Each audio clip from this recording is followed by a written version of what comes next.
Okay, before I get into it, first, I just want to say next time I'm asking for accommodations. It's been 2 hours and I'm dying here.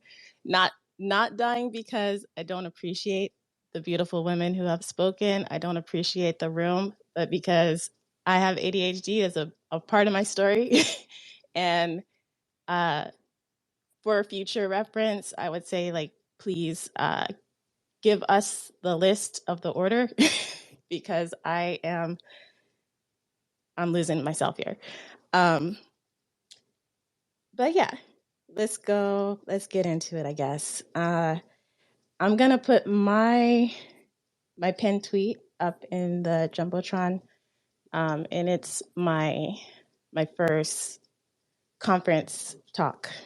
And my first conference talk was at All Things Open in 2019. And I was talking about the barriers I was facing. I was trying to get my tech career started.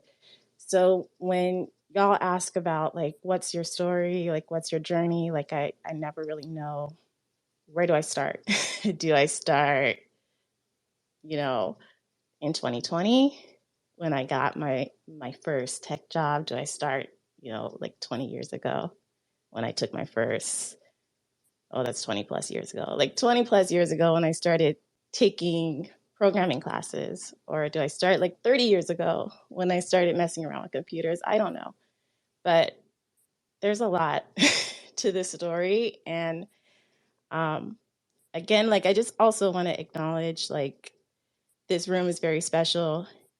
And the co-hosts are very special because y'all, if I didn't love you, I would not be up here. I would not be doing this right now. Like, so I'm holding on for y'all. But this room is very special because, the little taste that I did get of, being in the tech industry as a Black woman, like I was one of two Black women in the whole company um, at my last job. And neither of us were in engineering. So my background is software development. That is kind of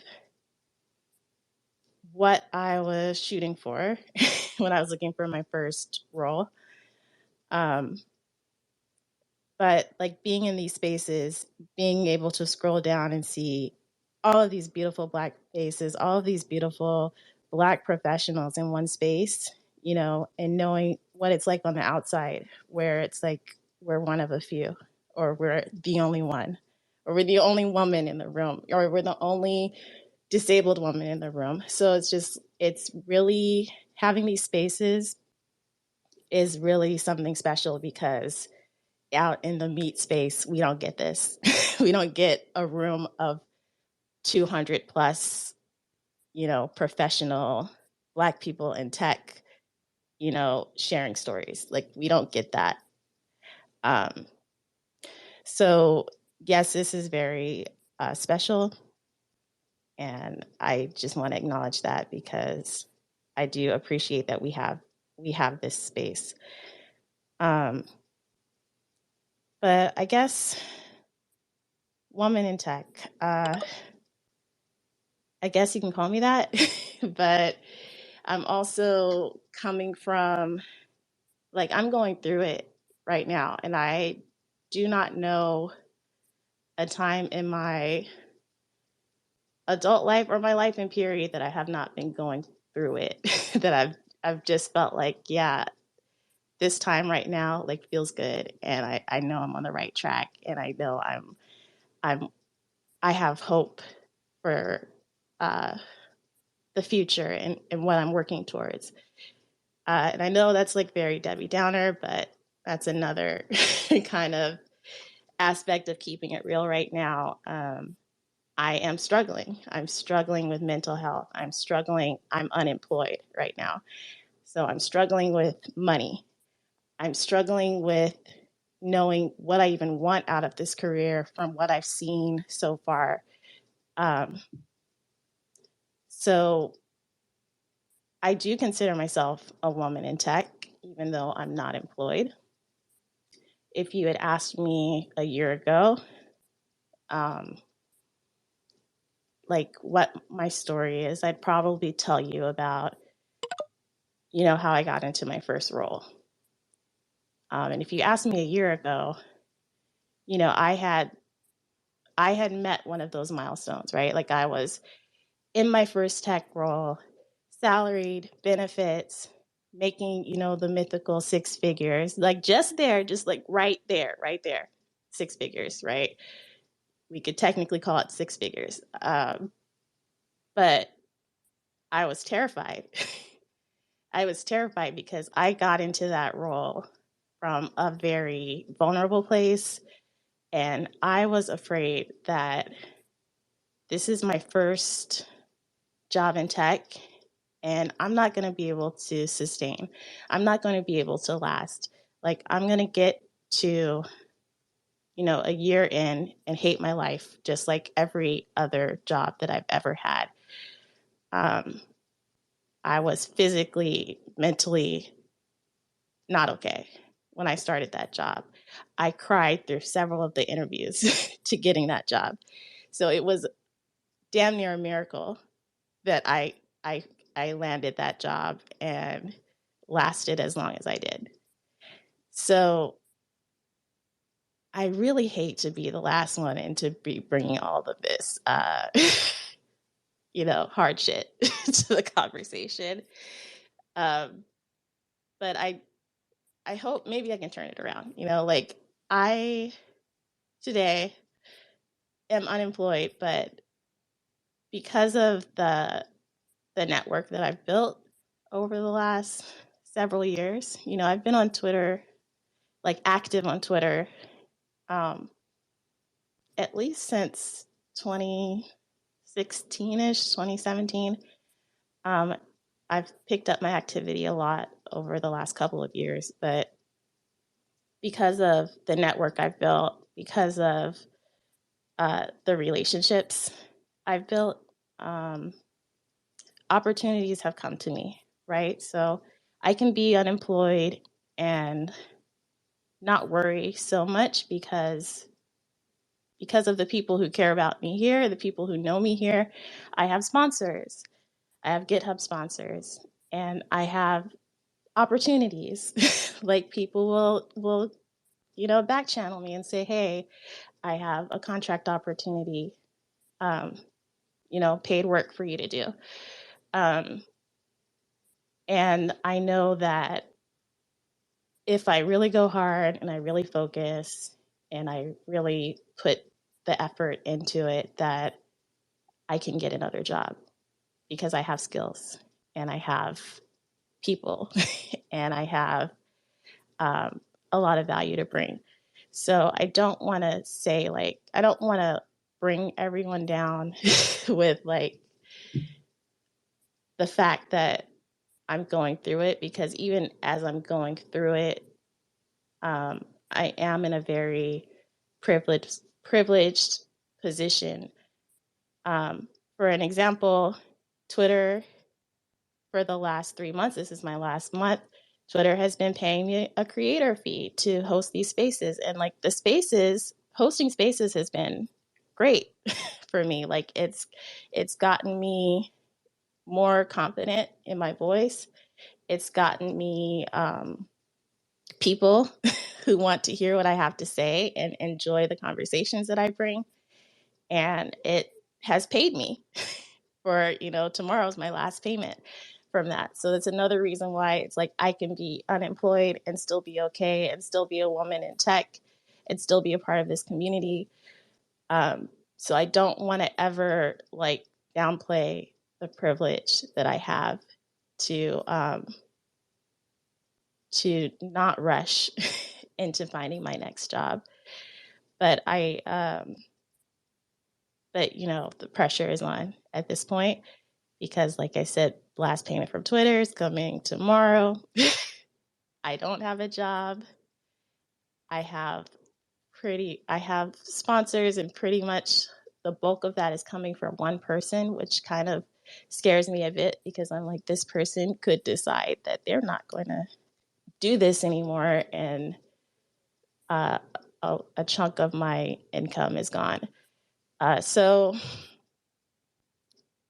as far as like being a woman in tech, what I would say for women who are not quite there, right? Or the women who are going through a tough time, or maybe they're unsure of what they're here to do or if they belong here, I would say that talk that I haven't shared yet, that was the first time when I really realized that my presence, my place in tech, it's important. It's important that I'm here. And it's important that people like me can get up and talk to a room of people who don't look like me, and let them see, you know, what things are like from my perspective.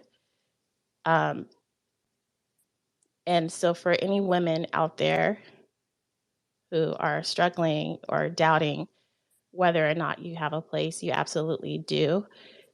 Whether the loudest voices say it or not, uh, there's really a place for all of us. And not only is there a place for all of us, we are all needed, because this technology that we're building, that we're all working on, you know, as an industry, it is touching everyone. It's touching billions of people. And to not have us represented, and whatever us means, right? To not have us represented, um, in the decision making, in the product building, it means that those very important perspectives are lost and decisions are made that do not account for your experience at all. So, whether or not it's said loudly and often, it's true that we all deserve and have a rightful place in this industry. And the people who are already on the inside are not any better. They're not any more special. They're not any more needed than you are. And I'm saying that as someone with without a degree, right? I don't have a degree. I was in college, when I got pregnant with my first child. And once I got pregnant with my first child, that became my primary job, being a parent, a single parent, right? But it also became another turning point in my life where it was, now you're going to be a parent. I wanted to be a professional dancer. I moved from Sacramento to New York City to go to dance school, right? I, uh, when I got pregnant, it was a turning point, uh, where I said, okay, you've always loved technology. Like I'd always had my hands on technology. It just was not anything that I thought of as a career. But once I got pregnant, you know, shit got real. So I was like, okay, uh, somebody's got to support a family now.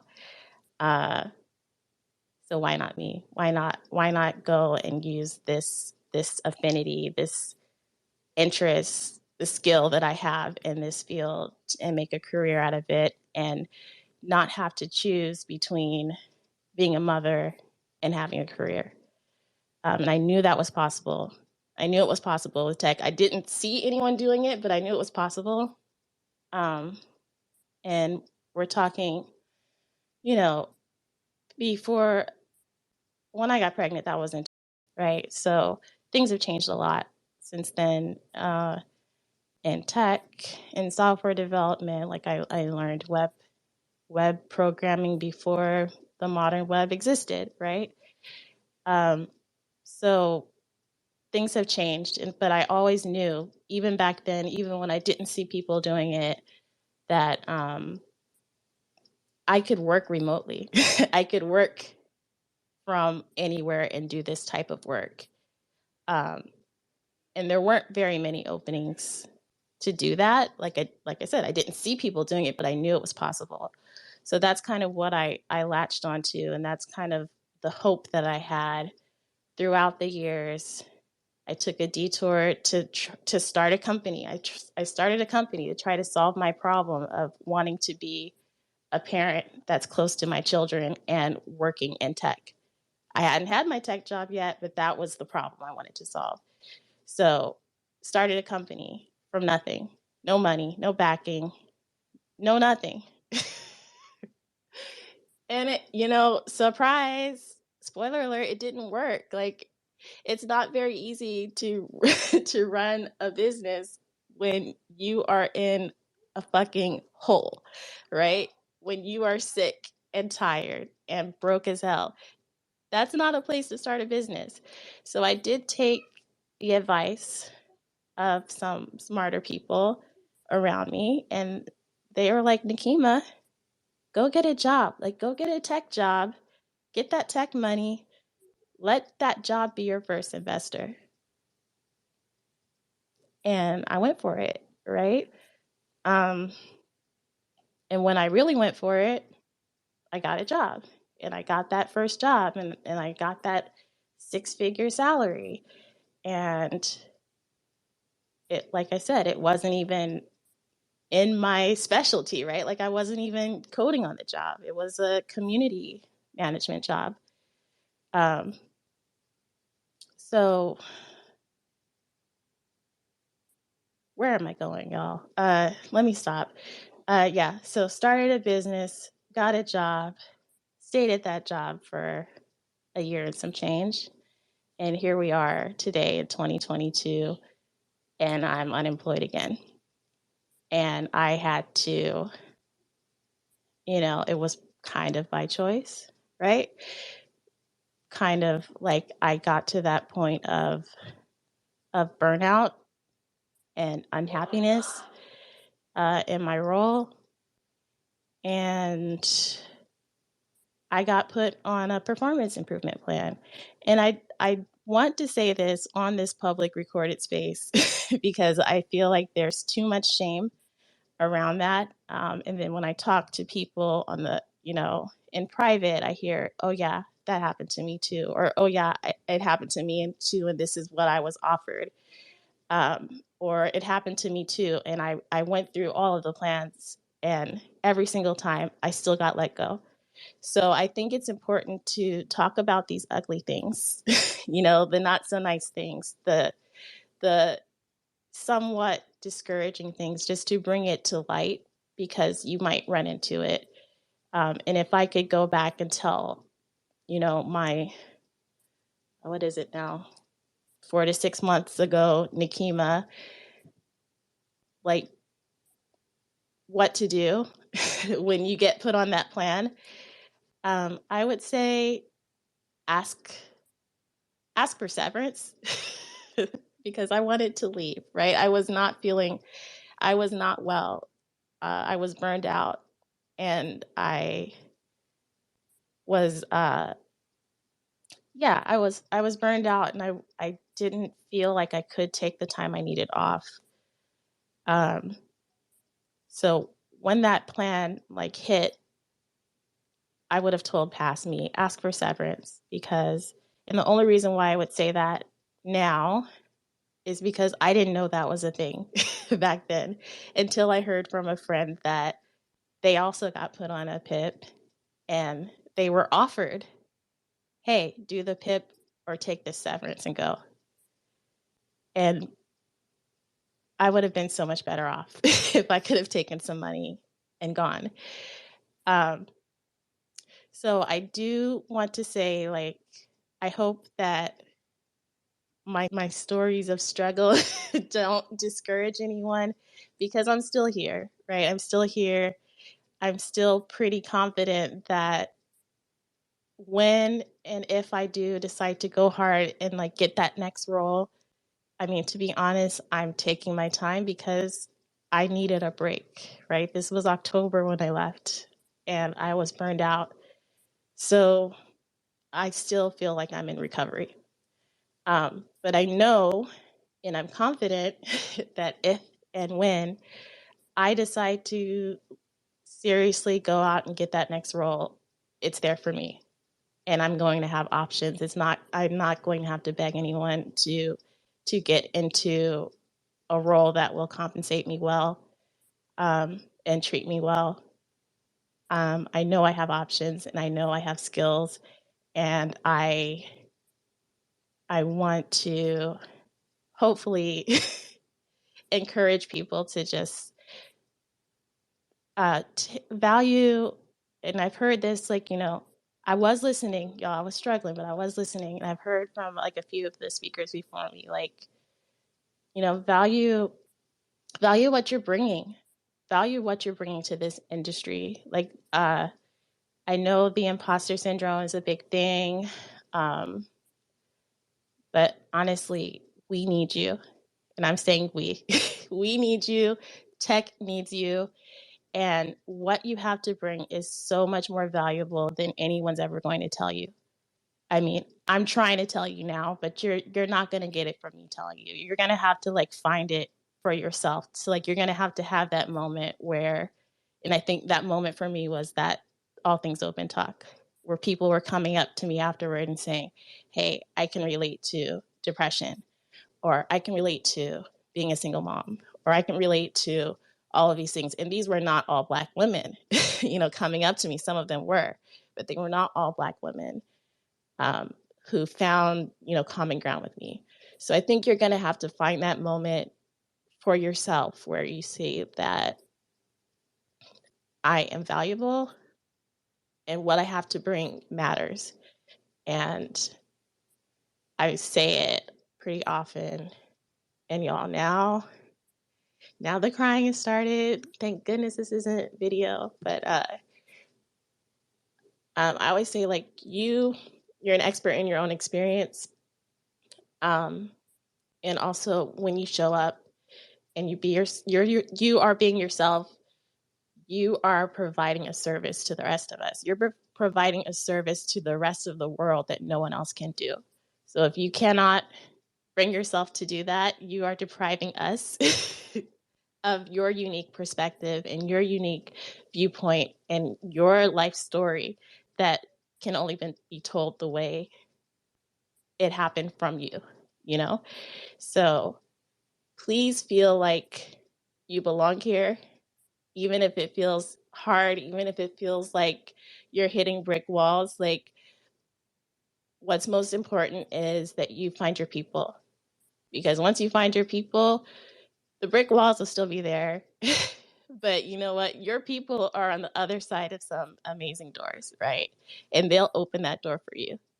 So showing up, being yourself, and like bringing like your full human experience to what you do, it's hard and it's scary, but it's really, I mean, at the end of the day, we are all humans having this shared human experience. And once you find your people, believe me, they will open those doors for you gladly.